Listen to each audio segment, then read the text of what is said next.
tayo dyan. Ang TikTok. Ano yun? Yan. YouTube. YouTube. Ganyan eh. Bakit maliit yung cellphone mo? Maliit yung cellphone mo.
Pusok pa dad. Hawak mo. Hawak mo siya. Malis lang ako ang karma. Teman papa ni si Ali. Hawak mo siya yan.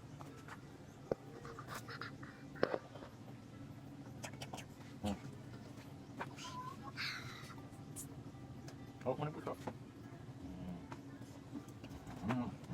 Pero may...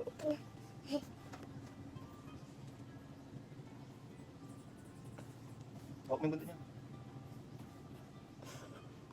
Itaas.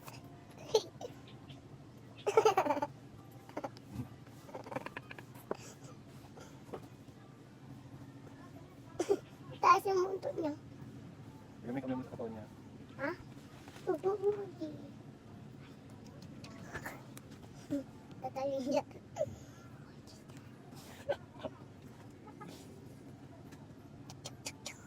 Sakal. Ha?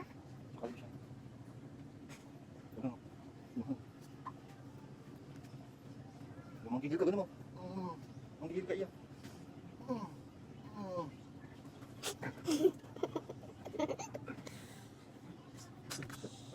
Iya. Naku, tubo na siya. Magsari ka na, kiss mo siya. Kiss mo. Matutin na ubo siya, iya. Asan yung mama niya? Paano? Ay day, wag mo nang uulan. Paano na yung mga nilabhan namin? I'm scared. Ay, lagot. Sweet girl siya, oh. Sweet girl si Yara. Ay, day. Sarap ng tulog ng nakshit, no? Sarap ng tulog niyan. Sarap ng tulog. Para tumingin siya. No video daw, no video.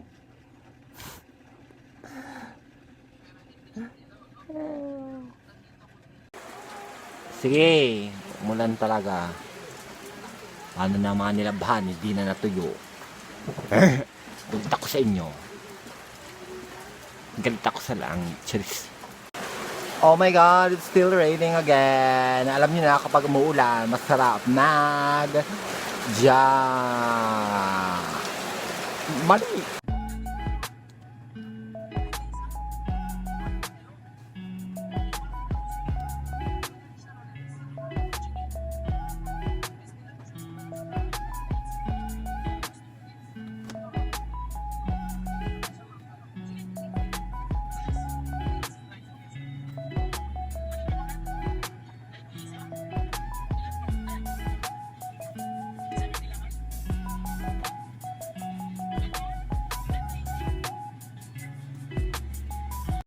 Hi guys, so day 2 ng ating vlog.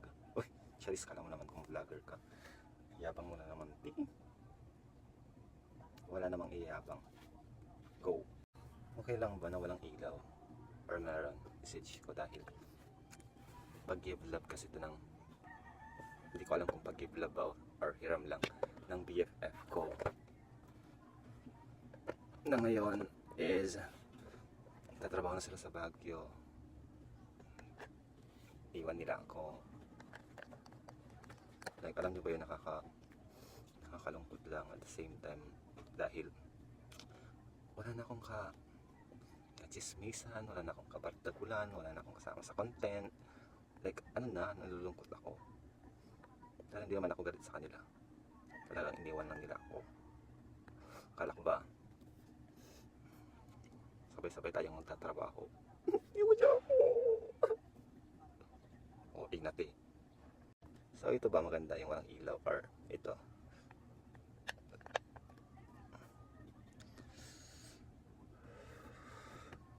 Ano bang maganda? Yung may ilaw?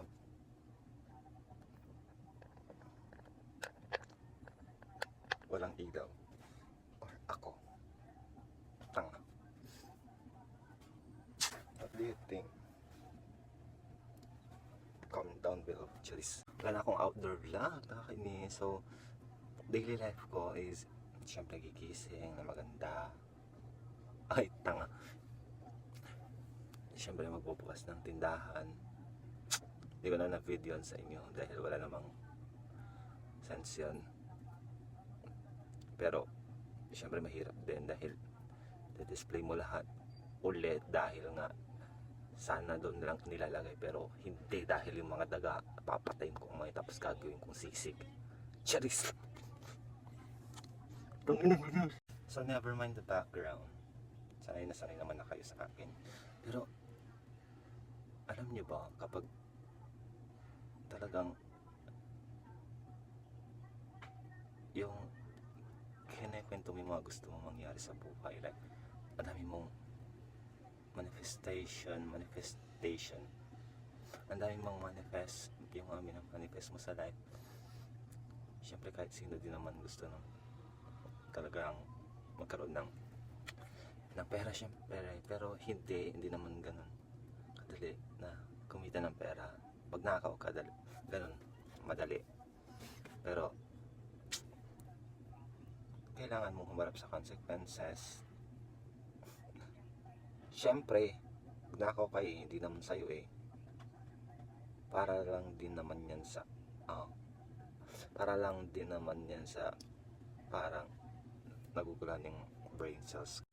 Pansin nyo talaga kapag yung wala kang pera, ang dami niyong gustong bilihin pero wala namang kayong pambili. Pero kapag ang dami ka namang pera, parang hindi mo ka namang bibilihin mo. Parang gulo-gulo ng life, no? I'm so speechless pero nagsasalita pa din.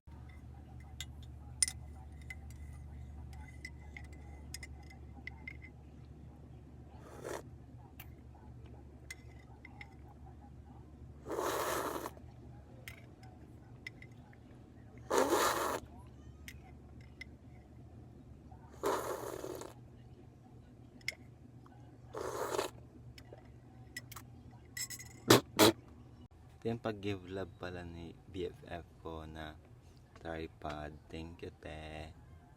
Itatapon. Pero thankful pa din naman ako sa mga kaibigan ko kahit na ma-pride ako dahil hindi ako nagre-reply sa mga messages nila. Dahil syempre maganda ako. Nigas kayo dyan.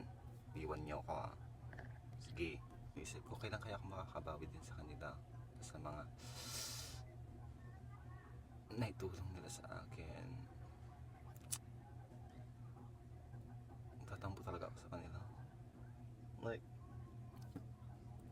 bakit hindi ako kasama sa Baguio?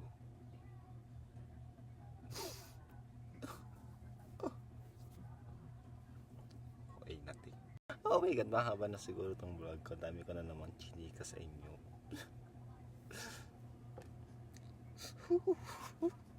Charis. Init-init na naman, no? 2 months na lang. Ito 2025 na. Ano na? Wala nang nangyayari maganda sa life. Nakakainis.